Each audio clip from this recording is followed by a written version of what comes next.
से संघर्ष शुरू हुआ और कैसे राजनीति में आना हो, क्योंकि आप तो डॉक्टर थे और फिर आप राजनीति में आते हैं और फिर अपने समाज के लिए संघर्ष करते हैं, कैसे जर्नी ये स्टार्ट हुई? मेरे पिताजी सूबेदार में थे। हम लोग 5 किलोमीटर पैदल जाके पहले शिक्षा लेते थे। मैं दून कॉलेज में भी था, क्योंकि लड़ाई की वजह से उस समय पिताजी को गांव छोड़ना पड़ा हमें। विपक्ष के दबाव में जातिगत जनगणना हुई और जातिगत जनगणना पे आपका स्वयं का क्या कहना है, क्या सोच है कि इससे न्याय मिल पाएगा उन जातियों को? ये सब बेईमान लोग हैं जो बयानबाजी कर रहे हैं। 1931 में जनगणना हुई, 41 में हुई, 51 में कौन बंद किया? इन्हीं के कांग्रेस ने बंद किया ना। विपक्ष के कहने पर कोई काम होता है क्या देश में? अब तक कांग्रेस ने कुछ किया था क्या? आज के दिन में मेरा एक भाई मारा गया, जब गोली से सपा ने मरवा, तो मेरा भाई मारा गया, एक बेटा उसका था। तो आज के दिन में हमारे मन में आया, मैंने कहा बच्चों अपने बेटे को कफन बांधवाओ। नमस्कार दोस्तों, स्वागत है आपका टीवी 24 नेटवर्क में और मैं हूं अजय सिन्हा। आज हमारे पॉडकास्ट में खास मेहमान मौजूद हैं।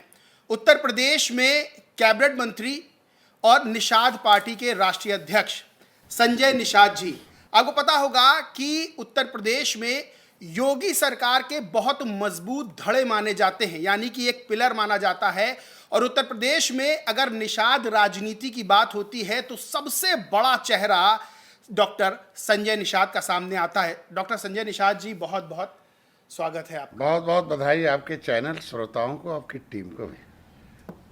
डॉक्टर साहब, उत्तर प्रदेश सबसे बड़ा राज्य है राजनीति के परिप्रेक्ष्य से भी, और अगर जनसंख्या की बात करें, वोटर्स की बात करें, तो उत्तर प्रदेश की राजनीति अपने आप में बहुत खास हो जाती है।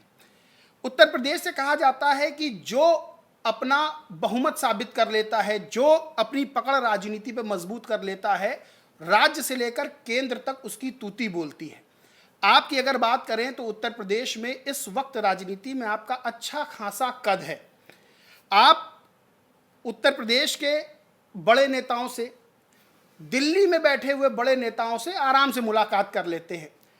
आपको राजनीति में हर कोई जानता है, लेकिन अगर बात करें आपके शुरुआती चैप्टर की, यानी कि ये सब जानते हैं कि डॉक्टर संजय निषाद निषाद पार्टी के अध्यक्ष हैं, डॉक्टर संजय निषाद कैबिनेट मंत्री हैं, लेकिन कहाँ से संघर्ष शुरू हुआ और कैसे राजनीति में आना हो, क्योंकि आप तो डॉक्टर थे और फिर आप राजनीति में आते हैं और फिर अपने समाज के लिए संघर्ष करते हैं, कैसे जर्नी ये स्टार्ट हुई?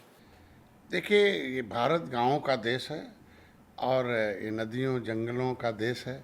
और हमारे जैसे जो मछुआ समुदाय में पैदा होने वाले, मैं एक जंगल के किनारे, ताल के किनारे, एक नदी के किनारे बीच में मेरा जन्म है। मेरे पिताजी सूबेदार में थे। हम लोग 5 किलोमीटर पैदल जाके पहले शिक्षा लेते थे। मैं दून कॉलेज में भी था, क्योंकि लड़ाई की वजह से उस समय पिताजी को गांव छोड़ना पड़ा हमें। लेकिन हम लोगों ने शिक्षा को हमारे घर में माता जी से लेकर बाबा के समय से हम लोग शिक्षा को बड़ा महत्व दिए। पिताजी का नाम ही विजय कुमार था, ऐसे ही नाम से पता चल सकता कि उस समय में कितना शिक्षित रहे होंगे। शिक्षा वो शेरनी की दूध है जो पीता हो करता है। मैंने किताब लिखना शुरू किया, जब 14 किताबें लिखी मैंने। तो जो किताब जब लिखेंगे तो लाइब्रेरी बनानी पड़ेगी, जब लाइब्रेरी बनेगी तो निश्चित रूप से आपको पढ़ना पड़ेगा। जब पढ़ेंगे तो इंस्पायर्ड होंगे, एक्टिवेट होंगे, मोटिवेट होंगे, गुस्सा लगेगा, दुश्मन कौन है, दोस्त कौन है, पहचान होगी, इतिहास में क्या रहे, प्रेरित होंगे, तो निश्चित रूप से आप सोच बदलेगी। मैं डॉक्टर था पेशे से, और पेशे से डॉक्टर होने के नाते मेरे पास पहले डॉक्टर के पास तो उसके नात रिश्तेदारी आते हैं, फिर उसके बिरादरी आती है, फिर तब दूसरे लोग भी आते हैं। तो फिर मैं 23 साल में तो पेशे से डॉक्टर था। लेकिन मैं जिस पैथी का डॉक्टर था उस पैथी की बड़ी लंबा इतिहास है, लड़ाई उसमें नहीं जाऊँगा।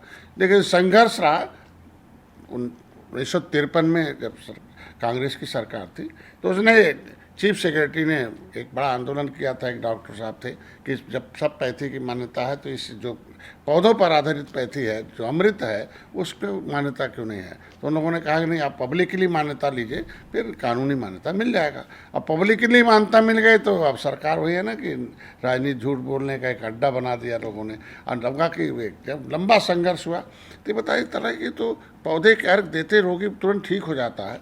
इतनी अच्छी पैथी को कानून से मान्यता नहीं मिली है। उस समय सपा बसपा कांग्रेस की सरकार हुआ करती थी, पूरी फाइल लेके सुप्रीम कोर्ट का आर्डर, तमाम विज्ञान में पूरे पूरे रिसर्च पेपर जो है डॉक्टर रमाशंकर ने डॉक्टर मैटी रिसर्च सेंटर खोल रखा था, उसमें फिर मैंने All India doctor Maity research centre मैंने गोरखपुर में स्थापित की, 4 अंतर्राष्ट्रीय कॉन्फ्रेंस स्थापित की, पूरे दुनिया के और डॉक्टरों को बुलाया। लेकिन भारत इस राजनीति में जू नहीं रंग रहा। तो मैं जब चलते रहा तो पता चला कि लोगों ने कहा कि ये करो वो करो, मैं नाम नहीं लूँगा नेताओं का, लेकिन पता चला कि यहाँ तो नेता ही अधीन है राजनीति के। वो जनता का सेवा क्या कर सकता है? वो तो डर के मारे अपने मुख्यमंत्री नहीं बोल पा रहा, आवाज़ ही नहीं निकल पा रही है, तो जनता की कैसे आवाज़ पहुँचाएगा जब इतने हम लोग इतनी अच्छी बातों। तो मैंने कहा कि जब लोग आओ भाई राजनीति में। दुर्भाग्यवश उस समय एक है जमुना निषाद हमारे रिश्तेदार हुआ करते थे और बसपा में बहुत 19 वर्षों तक संघर्ष किया। बहुत हम लोगों ने, पिताजी चंदा लगा के पहुँचाते थे, लड़ाते थे हमारे समाज के लोग, लेकिन दुर्भाग्य एक लड़की की इज्जत बचाने में गए और फिर वो अभी पहुँचे नहीं थे, गोली चल गई, मर गए, अब उल्टा ही उनके 302 मुजरिम बना दिया। और फिर पता चला कि बहुत 19 वर्षों बाद तो उन्होंने जीते थे, फिर मंत्री थे, फिर जेल चले गए, जेल बहुत लंबे समय तक छूटे, फिर संदिग्ध मौत हो गई। पता चला कि ये हुआ कि सारे नेता ही मारे जा रहे हैं, महेंद्र सिंह राजपूत, धनीराम वर्मा, रघुवर दयाल वर्मा, मनोहर लाल जयपाल, कश्यप, सूर्यबिंद, लेकिन एक नेता नहीं मारा गया, कांशी राम जी। तो पता चला कि क्यों नहीं मारे गए, तो पता चला उन्होंने तो एक वैचारिक सेना बनाई और सेना बनाया। मुलायम सिंह नहीं मारे गए, उन्होंने एक वैचारिक सेना बनाई। अब बिना सेना के सारे नेता मारे गए तो बेहुआ की सेना। तो पता चला कि क्यों ऐसा है, पता चला कि जो सेना है निषादों की वो विचारधारा की गुलाम है। ये तो अंग्रेज़ों को मारने वाली है, मुगलों को मौत के घाट उतारने वाली है, भगवान राम को पार उतारने वाली है, और अपनी मझधार में घूम रहे हैं। गरीबी, लाचारी, बेकारी से पता चला न जमीन है जायदाद है। तो लिखना शुरू किया, पता चला कि भाई तो सड़क तो था नहीं, इतिहास कहते हैं कि इतिहास से प्रेरणा मिलती है, प्रेरणा से जागृति होती है, जागृति से सोच विकसित होती है, सोच से संगठन बनता है और संगठन में शक्ति होती है, और शक्ति होते ही सत्ता में परिवर्तन होता है। आपने जाति जनगणना की भी बात कही, आपने बताया कि आपका जो समाज है वो लगभग 18% है, लेकिन नेतृत्व उतना नहीं बन पाया उसका। जातिगत जनगणना को लेकर इस वक्त उत्तर प्रदेश की राजनीति और पूरे देश की राजनीति गरमाई हुई है। विपक्ष इसे अपना मुद्दा बता रहा है और राहुल गांधी इस बात को पहले भी कह चुके हैं कि मैं सरकार से मनवा लूंगा, क्योंकि बीजेपी के अगर नेताओं की बात करें, बड़े नेताओं की बात, तो कहीं ना कहीं जातिगत जनगणना की जो बात थी उस पर ना नुकुर करते हुए भी नजर आए। तो क्या इसको मानते हैं कि अब विपक्ष के दबाव में जातिगत जनगणना रही, और जातिगत जनगणना पे आपका स्वयं का क्या कहना है, क्या सोच है कि इससे न्याय मिल पाएगा उन जातियों को? ये सब बेईमान लोग हैं जो बयानबाजी कर रहे हैं। 1931 में जनगणना हुई, 41 में हुई, 51 में कौन बंद किया? इन्हीं के कांग्रेस ने बंद किया ना। क्यों बंद किया जनगणना? जातिगत जनगणना, जनगणना तो होती रही अनुसूचित जाति की, पिछड़े का नहीं होती थी, सामान्य का नहीं होती थी, और अल्पसंख्यक का नहीं होता था। पिछड़े का आज भी होता है, हम 70 लाख थे, इन्होंने 7,000 कर दिया। कांग्रेस का तो हक नहीं बनता बोलने का, उन्होंने तो बहुत धोखा दिया है इन जातियों के साथ। ये पाइपलाइन में है, रोड पर है, पॉलीथीन में, जिन्होंने देश को आज़ाद कराया। अभी जाइए ठेला लेके खड़े होंगे कहीं, बेचारे अगरिया लोहा पीट रहे होंगे ना सड़क के किनारे, खाना बदोश टाइप जिंदगी जी रहे। उनके चिन्ह है राणा प्रताप का, पूछिए कि भाई ये कौन सा चिन्ह है, तो कहता साहब हमारे पुरखों ने राणा प्रताप को हथियार बना दिया था और तुर्कों ने, मुगलों ने हमें उजाड़ दिया, मैं हम लोग देश को आज़ाद कराने वाले। ऐसी जातियों को कहाँ गिना जाएगा? कभी मुँह से निकाले न कांग्रेस कि इन जातियों को पहले अनुसूचित जनजाति, इनकी विसंगति दूर हो जाए है। और विपक्ष के कहने पर कोई काम होता है क्या देश में? अब तक कांग्रेस ने कुछ किया था क्या? आज के दिन में ये लोग चाहते हैं जनगणना न हो, क्योंकि जब चिल्लाएंगे हमारे वजह से मोदी कर रहे हैं, तो बाद में मोदी कहेंगे अरे यार कांग्रेस के कहने से क्यों कर रहे हैं। ये चिल्ल इसलिए मचा है कि जनगणना हो जाएगा तो पता चल जाएगा सपा को बसपा को कि कितना हिस्सा खाए हैं सबका। सामाजिक न्याय समिति तो खाली कॉमन रिपोर्ट दे दिया कि हम अपनी संख्या से 100 गुना ज़्यादा नौकरी में, लेदरमैन और मिल्कमैन, लेकिन एक पक्का पहुंच जाएगा कितना IAS बने, कितना PCS बने, कितना अधिकारी कर्मचारी हैं। और बाकी जाति की भजन गा रही है ननकू राम बन कर गाँव में, उनका हिस्सा कहाँ गया? तब इनको लुटेरा घोषित कर देगी जातियाँ, कहेंगी सब लोग वोट लेकर हमारा हिस्सा लूटे हैं। मोदी जी को बधाई देता हूं कि कम से कम गरीबों के साथ खड़े हैं जिनका हिस्सा लूटा गया है।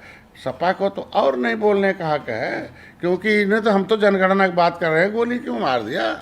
हाँ, उसी समय करते। इन लोगों के सहयोग से तो कांग्रेस की सरकार चल रही थी, क्यों नहीं कराया 70 साल से जनगणना? करा देते। हम कहते जहाँ इनकी सरकारें थी वहाँ करा देते। अब दबाव बनाते भाई कभी कि भाई कांग्रेस जनगणना कराओ तब सरकार चलेगी, गिरा दूंगा। यहाँ तो मोदी की पूर्ण बहुमत की सरकार है, न तो उनके ज़रूरत है इनके ज़रूरत है। जिसकी ज़रूरत है, एनडीए की जो घटक हैं वो सारे लोग मोदी के साथ हैं, कोई फैसला लें। आप समझ सकते हैं ना। उन हमारे लोगों ने कभी नहीं प्रेशर दिया कि जनगणना कराओ। भाई मोदी हैं, अभिभावक हैं, अभिभावक बेईमान नहीं होना चाहिए। अंग्रेज आए, मुगल आए, सब बेईमान थे। तलवार रख के गर्दन धर्म बदल दिया, तोप लगा के बदल दिया, झूठ बोलकर कांग्रेस 70 साल राज करती है। कैसा अभिभावक है ये? जितनी संख्या भारी हाथी का है। जब तक भाई देखिए मीडिया नहीं थी तब तक वो दलित की बेटी थी, मीडिया नहीं था तो पिछड़े के बेटे थे, पिछड़े के नेता थे। और जब मीडिया आ गई तो पता चला वो तो दौलत वाले हैं, आए परिवार वाले हैं, ऐसे में सैफई वाले हैं तो साफ हो गए। वो गाजियाबाद वाले हैं तो देखो कैसे गाजा बाजा चल रहा है कहीं कुछ। आज के दिन में जनगणना से सभी जातियों का फायदा होगा। हम चाहेंगे कि बड़ी जाति के लोगों ने, जब संविधान सभा बन रहा था, उन्होंने कहा कि भाई हम आरक्षण के पक्षधर हैं, गरीबों के बच्चों को शिक्षा, स्वास्थ्य, रोजगार मिलना चाहिए, अनुसूचित जात वे सबको मिलना चाहिए, हम टैक्स देंगे। तो इस समय भी बड़े लोग क्या अनुसूचित जात की सूची में हम सूचीबद्ध हैं, तो हमारा हिस्सा तो पंडित जी नहीं खा रहे हैं, ठाकुर साहब कौन खा रहे हैं? ये लोग खा रहे हैं ना। पिछड़ों के नाम पर वोट लिया, दलितों के नाम पर वोट लिया। हम तो आज के दिन में जनगणना विपक्ष के लोग चिल्ल इसलिए मचा रहे हैं कि इनकी आवाज़, जब जो जातीय सामाजिक न्याय समिति की रिपोर्ट के अनुसार कहीं अरे यार तो साइकिल आता है तो खाली सैफई चिंता है, हाथी आती है तो खाली वो जो गाजियाबाद चिंता है, वो खाली जो है अमर सिंह एंड कंपनी है, सतीश मिश्रा एंड कंपनी, बाकी जातियाँ तो ऐसे घूमती रहती हैं। तब इनकी आवाज़ बंद कर दिया, क्या सत्ता से हटाओ, फेंको इन लोगों को, फेंक दिया, झंडा फेंक दिया, ये भी फेंका गया। तो जब पंजा, हाथी, साइकिल से भी सब जाति मिलकर मोदी के साथ आ गए कि मोदी ही इनको हटाएंगे, मोदी को लाएंगे, अपना काम कराएंगे। तो जब ये सत्ता से हट गए तब इनको जाति नज़र आ रही है, तब निषाद नज़र आते हैं, तब तेली, बड़ई, लोहार, कहार, पाल, जो है भर राजभर, प्रजापति सब नज़र आ रहे हैं कि हमारे लोग हैं। ये पीड़ित मतलब पीड़ित, दुखी, अपमानित जातियों सब मोदी के साथ खड़े हैं। ये मामला है, ये नाम नाटक है पीडीए का। अगर इनको देना होता तो निषाद का बेटे को भी एक आरक्षण छीना नहीं जाता देते, उनको गुमराह नहीं करते। कोर्ट ने ऑर्डर किया, हाई कोर्ट ने, कि निषाद या पिछड़ी जातियों के साथ ये धोखा मत करें, छोटे जो सरकारें हैं ये धोखा देना बंद कर दें। ये मामला केंद्र सरकार से है।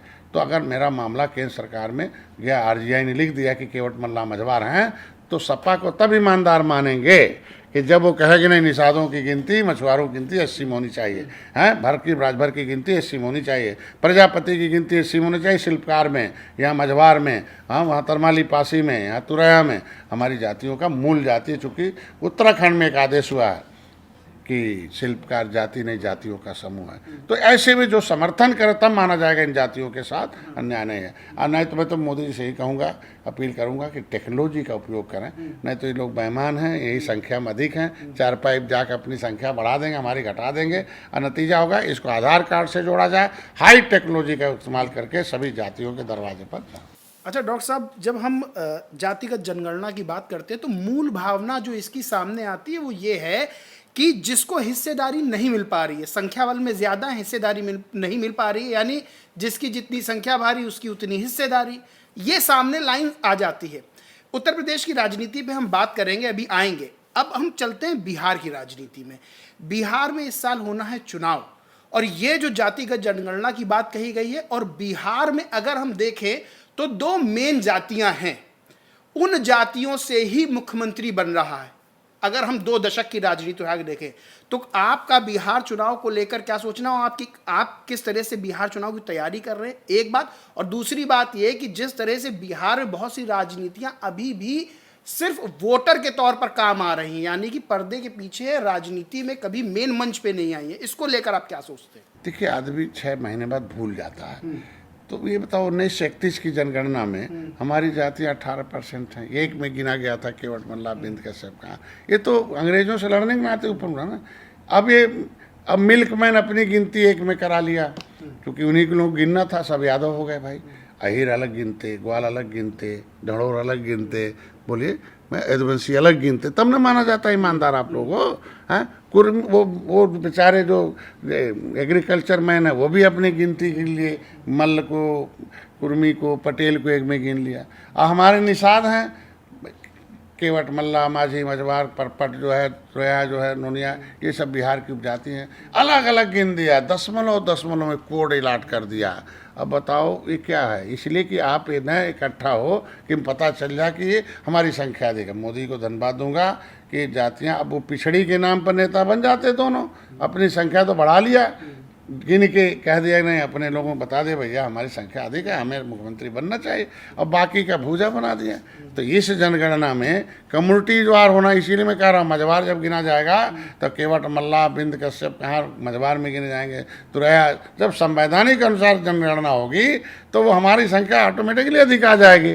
तो लोग कहेंगे मोदी जी अरे यार निषादों की संख्या बहुत अधिक है, अब अवसर जो है यादव जी बंद कर दो, जो है क्या नाम है का नीतीश जी का बहुत हो गया, बूढ़े हो गए बेचारे हैं, अब निषादों को भी आगे करो, इनकी संख्या बहुत अधिक है, राजभर को आगे करो। मैं कह रहा हूँ ना, हम कह रहे हैं कि हम देश को आज़ाद कराने वाली जातियाँ हैं, हम उजड़े हुए क्या आज भी उजाड़ेंगे क्या?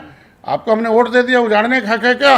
आपका काम था, आपने गार्जियन है, बेईमान उसे कहते हैं कि जो कहे और काम उल्टा करे, ये लोग धोखेबाज लोग हैं। आपको अवसर मिला है देश को आज़ाद करने में, जातियों को सम्मान दें, तो ये इस जनगणना का दूध पानी हो जाएगा, अपने आप पता चल जाएगा। जब आर्थिक गणना होगी वो आर्थिक भी आएगा, कितना आईएएस बनाए भैया लालू जी ने, कितना बनाया नीतीश जी ने, तो दोनों पता चल जाएगा।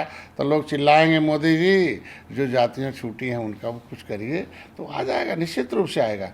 आज के दिन में मोदी जी समय पर, परिस्थिति पर अच्छे हैं, देश के अभिभावक के रूप में हैं।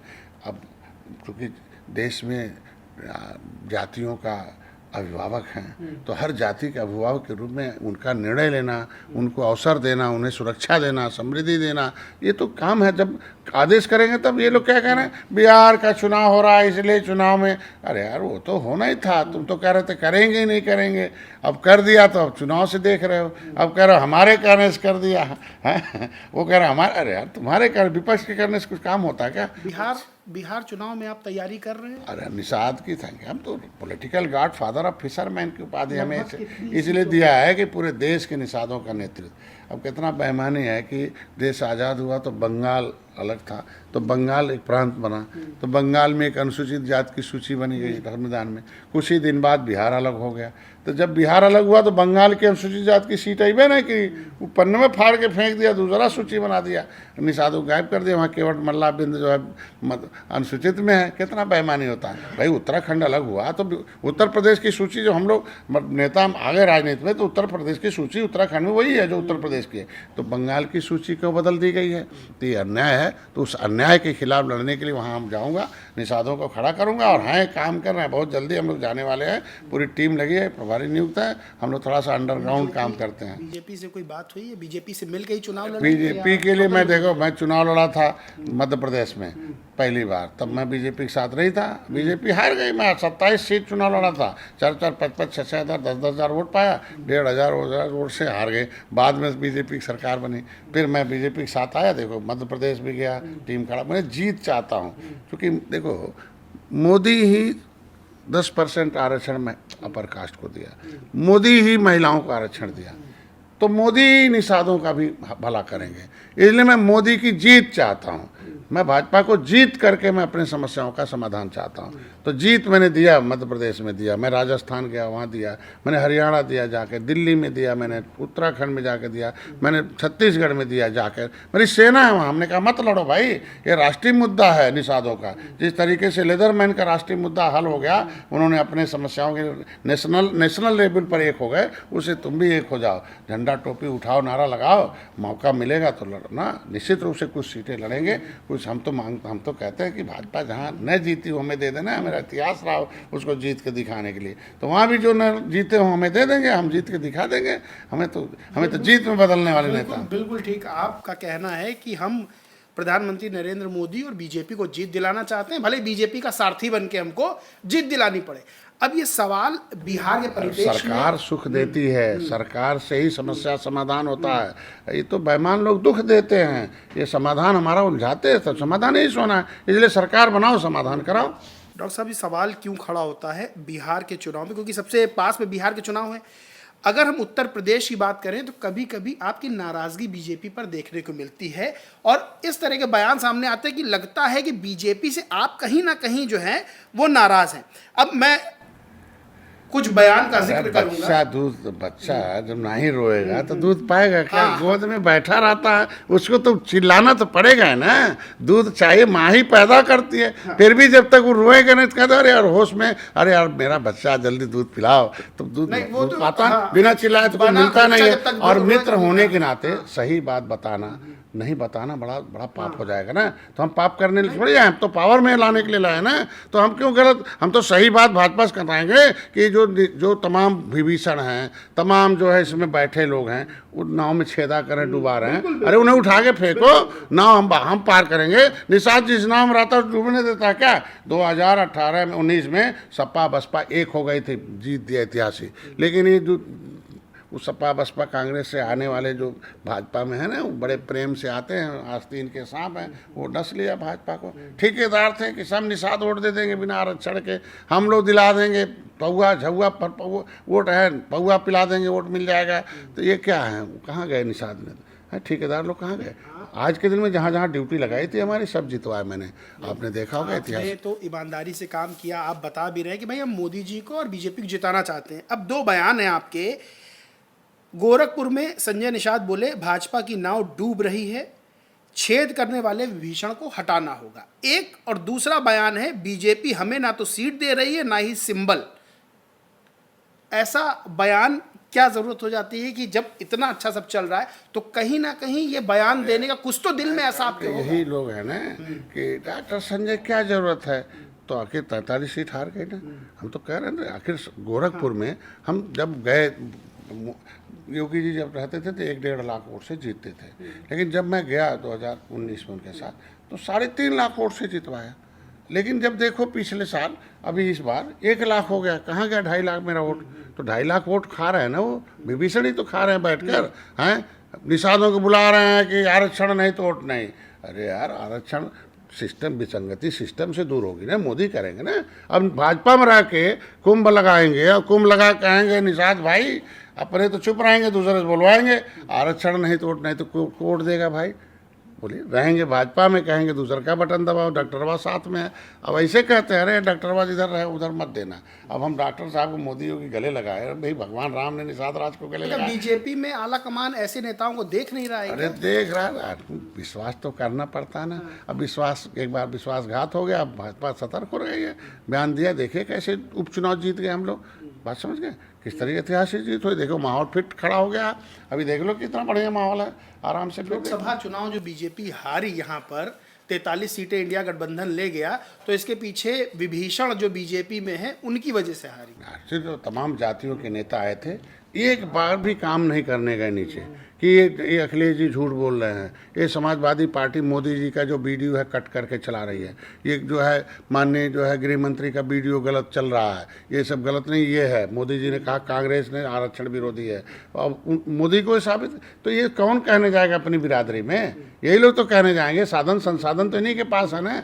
यही लोग तो ठेका लिए थे कि हम यहाँ प्रभारी हमें। तो ये सब क्या हुआ? इसी की वजह से हो गया कि वो झूठ बोलकर आपका वोट लेके जा रहा है। तो झूठ बोल कर अगर वोट लेके जा रहा है तो कौन सी सेना बनाए हो? हम तो निषाद पार्टी जहाँ सेना रही, देखो सब जितवाए। आज के दिन में निश्चित रूप से भारतीय जनता पार्टी सीट नहीं मिलेगा, चुनाव लड़ने के लिए पार्टी बनती है, तो चाहे हम जीते चाहे भाजपा जीते, इससे क्या मतलब? आखिर मान लीजिए विनोद बिंद को लेके गए, विनोद बिंद हमारे सिंबल से लड़ जाते तो क्या नुकसान था? जीत जाते। अब क्या नुकसान हो गया? बनारस के चारों तरफ सीट भाई हो गया ना, गलत मैसेज चला। यही जो लेके गए यही उल्टा उधर बोल दिया। हम तो भाई समर्थन के प्रचार किए, अब उल्टा बोल दिया, देखो भाजपा खा रही है, भाजपा खा रही है, देखो निषाद पार्टी। अब वही जो उनके बैठे लोग हैं भाजपा के ही तंत्र का प्रयोग करके भाजपा को नुकसान पहुंचाना गलत है। मित्रता सही होनी चाहिए। भगवान राम को जैसे गले मिले पार किया, रावण राज खत्म हुआ, तो इस युग में निषाद राज के वंशज डॉक्टर संजय को मोदी योगी गले लगाएं। मैं चाहता हूं सब रावण खत्म हो जाए, अब फिर से विजय हो, और फिर से योगी जी बैठें, और फिर जहाँ जहाँ चुनाव हो फिर से जीते। और पूरा ऐतिहासिक हो, चूँकि अर्थव्यवस्था के लिए मैं आया हूँ।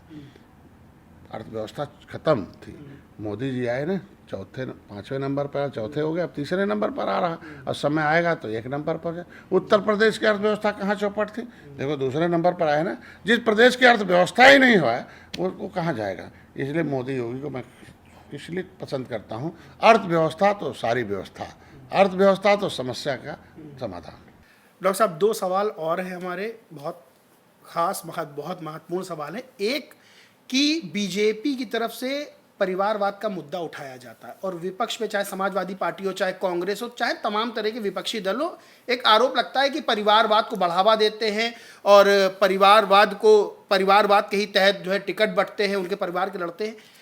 यही विपक्ष आरोप जब लगाता है तो बीजेपी के कुछ नेताओं पर लगाता है, आपके ऊपर हो, चाहे वो ओपी राजभर हो, इन पर भी लगाया जाता है कि भाई ये भी तो परिवारवाद की जो बीजेपी बात करती है उसका हिस्सा ये भी है। देखो, उनके बीजेपी एक राष्ट्रवाद के मुद्दे, हिंदुत्व के मुद्दे, और हम लोग ये जो वंचित शोषित समुदाय है, जो भगवान राम को पार उतारी हो, मुगलों मौत के घाट उतारी हो, तो रावण को मारने के लिए राम अकेले गए थे कि परिवार सहित गए थे? तो जब परिवार सहित गए थे तभी तो रावण मरा था। तो हम परिवार साथ नहीं रहेंगे तो ये रावण खत्म होंगे। तो इसीलिए पूरे परिवार के लोग हैं। मेरा एक भाई मारा गया जब गोली से, सपा ने मरवा, तो मेरा भाई मारा गया, एक बेटा उसका था। तो आज के दिन में हमारे मन में आया, मैंने कहा बच्चों अपने बेटे को कफन बांधवाओ, तैयार हो? कहना हाँ तैयार है। तो हम अपने बेटों को कफन बांध कर उतारा हूँ। आंदोलन में सबसे आगे रहते मेरे बच्चे, आंदोलन वाले, कफन बांध कर निकलने वाला परिवार है अपने समाज के लिए। हम लोग आंदोलन वाले नेता हैं। यही आरक्षण का मुद्दा है ना, अगर देखो कहीं अगर ये विभीषण चौपट किए तो देखना प्रदेश भर में कैसे निषाद आते हैं, हमारे बच्चे सबसे पहले आगे रहेंगे। हम लोग इस समाज के लिए पूरी ज़िंदगी कुर्बानी किया, जवानी पूरा दे दिया, पूरा हम लोग डिवोटेड है, हम लोग संकल्पित लोग हैं, समर्पित लोग। हम डरने वरने वाले नहीं। 6 घंटा गोली चलवाए थे, 60 गाड़ी फुकवा दिया था, फिर भी हम लोग नहीं है, जेल भेजवा दिया 37 लोगों, इतनी पिटाई किया था जाति के नाम पर। तो हमारा परिवार संघर्षों का परिवार है, कफन बांध कर लेके चलने वाला परिवार है, और हम अपने परिवार को एक आइकॉन बनाना चाहते हैं। अगर हम अपने परिवार से, हमारे बेटे बेकार रहेंगे और इनसे कहूँगा आपका बेटा बन जाएगा, तो कैसे विश्वास करेंगे? पहले हम अपने बेटे को और दूसरी बात, वकील चाहिए जो होशियार हो। हमारे लोगों को लड़ा के बर्बाद कर दिया। निषाद लड़ना और जीतना, और जीत कर जाके वकालत करना, दोनों में अंतर है। अब गए हैं ना, देखो हमने, भाई देखो मेरा बेटा एक है सांसद, एक बेटा विधायक, एक तो ठीक है नहीं हार पाया, 2 लेके आया, क्या नाम है, विनोद बिंद को सपा में थे, वो टिकट नहीं दे रही थी, मैं जितवाया ना, पैसा भी दिलवाया है, अपने लोगों से लड़वाया भी। दिवाली साइकिल छपा था, तो जब जाते थे प्रचार करने, आयल हाँ जान के लिए साइकिल, अरे कहाँ साइकिल है ना, ही भोजन भरी थाली है। कहना वो का बदल देला का पार्टी है, कहना टिकटवे नहीं दिला। ओहो, तब औरतें 100 गाली देती थी सपा को, कहती टिकटवे नहीं दिला, तुम्हें 10 साल घुमाऊला समाजवादी पार्टी वाला के दहलस। कहाँ डॉक्टर साहब वो तो बेटा हमारे है, और वो तो चली गई ना, तो हर जीवन बन जाएगा। तो उस तरह से निषादों ने उन्हें बटन दिया। यही पीयूष रंजन को भाजपा टिकट नहीं दे रही थी, मैं अपने टिकट हमें मिला था 12, मैंने उसका पैसा खर्च करा दिया, पूरा महीना दिन प्रचार किया। अब मैं जब ये हुआ कि नहीं इनको टिकट नहीं मिल रहा, तो हमने कहा अच्छा नहीं लगा, हमें लाओ भैया, मैं निषाद राज का किला है वहाँ एक वंशज को जिताना जरूरी है, तो मैंने उसका वापस कर दिया। जो पैसा खर्च किया था मैंने पैसा वापस किया उसके अकाउंट में, जो पूछेगा। अब मैंने अपने कोटे से इनको लेकर जो है पीयूष रंजन निषाद को विधायक, अब पेपर छपिए, तो अगर वो क्या वो मेरे बेटे हैं ना, तो वो तो विरोधी ऐसे ही कहेगा, वो नहीं दिखाई देते हैं कि जो बेचारे जिनको ठोकर मार के हटा दिया था मैंने उन्हें स्वीकार किया और जितवाया। तो ये संघर्षों का परिवार है। अब देखो, जब प्रवीण जी थे तो सदन में मझवार के आरक्षण हमेशा उठाते थे कि हमारी एकरूपता होनी चाहिए, देश के मझवार, ये गुजरे योगी आदित्यनाथ हमारी आवाज़ उठाते थे। योगी आदित्यनाथ की सीट पर जीतने का मतलब हुआ योगी आदित्यनाथ के एक पहले हमारे पुजारी मठ थे और एक वंशज मत्स्यनाथ का जीत गया। तो जो आवाज़ हमारे लिए योगी जी थे वही आवाज़ हमारे लिए प्रवीण जी बने। तो हमारे लिए तो हमारे समाज की तो आवाज़ थे। और आज देखो विनोद बिंद जी गए तो क्या बोल रहे थे, आरक्षण की तो आवाज़ बंद हो गई ना, अब तो भाजपा जो कहेगी वही बोलेंगे। अब प्रवीण जी तो गए तो हमारे कहने से बोलते ना, तो अब आवाज़ तो बंद हो गई ना। सदन में आवाज़ बनती तो चलता है ना। आज के दिन में वो क्या बोल रहे थे, नाली हमारे यहाँ खड़ंजा नहीं है, हमारे यहाँ विकास है। तो समाज इसके लिए थोड़ी भेजा है, ये सामाजिक नेता लोग हैं। ये जब आवाज़ उठेगी कि बिंदों का कि बिंद जो है केवट थे 1961 में, 1961 में केवट थे, तब केवट थे तो मझवार थे, अनुसूचित जात के हकदार थे, और लोगों ने उन्हें बिंद बना दिया। अब बिंद को अलग करेंगे तब तो वो अपने हकदार से अलग हो जाएंगे ना। जब वो केवट रहेंगे तभी मझवार बन पाएंगे। तो बिंद से केवट बनना पड़ेगा कागज़ के अनुसार, और केवट से मझवार बनना पड़ेगा तो अनुसूचित होंगे, नहीं तो ऐसे बाहर घूमेंगे। भाई किसके किसके पास पैसा, जब भूमि नहीं ना 70% 80% निषादों पास जमीन नहीं है, ऐसे लोग बच्चे कहाँ भीख मांगेंगे। तो इसलिए हमारे ऊपर जो परिवारवाद का लेबल है गलत है। हम लोग संघर्षों के परिवार के लिए, हम लोग लड़ाई लड़ने के लिए कफन बांध कर निकलने वाले हैं। और वो जो आप जिस सैफई की बात करते हैं, वो लोग परिवार मलाई खाने वाले लोग हैं, आराम से पूरी दुनिया सबका हिस्सा खा के अपने घर को बढ़ाने वाले हैं। आज के दिन में देख लो ना, आखिर क्या है, दूसरे लोग भी तो हो सकते थे, खाली उन्हीं के यहाँ है। सब तो हार जाते हैं, वो 5 जीत जाते हैं। कैसे जीत जाते हैं भैया, वो 5 पांडव लोग हैं। तो यहाँ डॉक्टर साहब 2027 को लेकर क्या तैयारियां हैं उत्तर प्रदेश में, क्योंकि आप बड़े नेता हैं, कैबिनेट मंत्री बन गए हैं। अब बात यह है कि जब जब दलितों को, पिछड़ों को न्याय दिलाने की बात होती है तो सिर्फ बीजेपी से ही क्यों वाली बात आती कि एक उत्तर प्रदेश राज्य में एक मुख्यमंत्री हैं, 2 उप मुख्यमंत्री हैं, दोनों तीनों ही बीजेपी से हैं। भाई आप भी तो हैं। देखो, आज के दिन में जो पार्टी निर्णय लेती, नेता से कुछ होता नहीं है। नेता एक मेंबर होता है और एक समर्थक होता है, आवाज़ होता है, लेकिन निर्णय तो पार्टी लेती है ना। दलित तो 1 दर्जन नेता थे ना, 133 सांसद अनुसूचित जात की जीत के जाते थे, तो भी उनके सर पर टोकरी थी। लेकिन नौकरी तो तब आरक्षण लागू हुआ ना, तब जो उनका संविधान में लगा, जब वो उनकी पार्टी गई नीले रंग की, जब उनके राज्यसभा में गए, उनके लोग गए, एक विचारधारा गया, तो विचारधारा आ गई, तब जाके उनकी धारा सही हुई और उनका हिस्सा मिला। यादव भाई देखो, पहले राम नरेश यादव जैसे मुख्यमंत्री थे, तो यादव कहाँ थे भाई। लेकिन जब मुलायम सिंह यादव आए तो उस समुदाय का एक सिस्टम में बढ़ गया। तो निषाद नेता बहुत हो जाओ, मुख्यमंत्री बनने से क्या होता। जब ये पार्टी सत्ता में आए, हमारे कहने से, मेरे भाई अभी क्या पूर्ण बहुमत की सरकार है, हम बनवा रहे, तो पार्टी से नीति बनती है। तो निषाद पार्टी एक पार्टी है और आज भारतीय जनता पार्टी के साथ है, तो सम्मान बड़ी चीज़ होती है, सम्मान पैसे से बड़ा चीज़ होता है। तो आज जो सम्मान निषादों को है वो मोदी के साथ है। तो हमारे साथ बात करने के लिए बहुत बहुत शुक्रिया डॉक्टर साहब। तो ये थे हमारे साथ डॉक्टर संजय निषाद जी, और जिन्होंने बताया कि एक राजनीति में लक्ष्य है, वो है प्रधानमंत्री नरेंद्र मोदी और बीजेपी को जिताना। सारथी बन के बीजेपी के ये काम कर रहे हैं उत्तर प्रदेश के बाहर। और सबसे बड़ी चीज़ ये है कि इन्होंने 2 बड़ी ख़ास चीज़ें बताई। एक तो अपने समाज को लेकर कि किस तरह उस समाज के अंदर आत्मसम्मान पैदा किया, उस समाज को बताया कि किस तरह से सही दिशा में आगे बढ़ना है, विचार, शिक्षा ये बेहद ज़रूरी है। वहीं दूसरी चीज़ ये है कि हमने अपने विभाग के द्वारा पहली बार 70 साल में मछुआ कल्याण कोष की स्थापना हुई। उसमें पहला नियम बना कि जो निषाद का बेटा हो गया, पहले लिख दिया जो मछली मारे हुए मछुआरा है, लेकिन फिर बदल गया, नहीं यार राजस्व संहिता में ऐसा कैसे हो सकता है, जो निषाद राज का वंशज हो मछुआरा है। तो ऐसे लोगों के लिए हाई स्कूल में 10,000, इंटर में 20,000, BA में 30,000 और उससे ऊपर है 50,000 रुपये हम दे के अनुदान, उसको 2 लाख से कम जिनका, अभी वो मुख्यमंत्री जी ने 3 लाख कर दिया है, 3 लाख से कम जिसका आय होगा उसे पढ़ने के हम अनुदान दे रहे हैं। इनके लिए इलाज के लिए आयुष्मान भारत कार्ड नहीं है, ये दर्द है ना, हम डॉक्टर रहे हैं तो है ही नहीं, तो जाके जहाँ आयुष्मान भारत कार्ड का इलाज होता है अस्पताल में, सो बढ़िया इलाज करा, 7 दिन भर्ती हो जाए, 5 लाख रुपए उनके लिए मिले।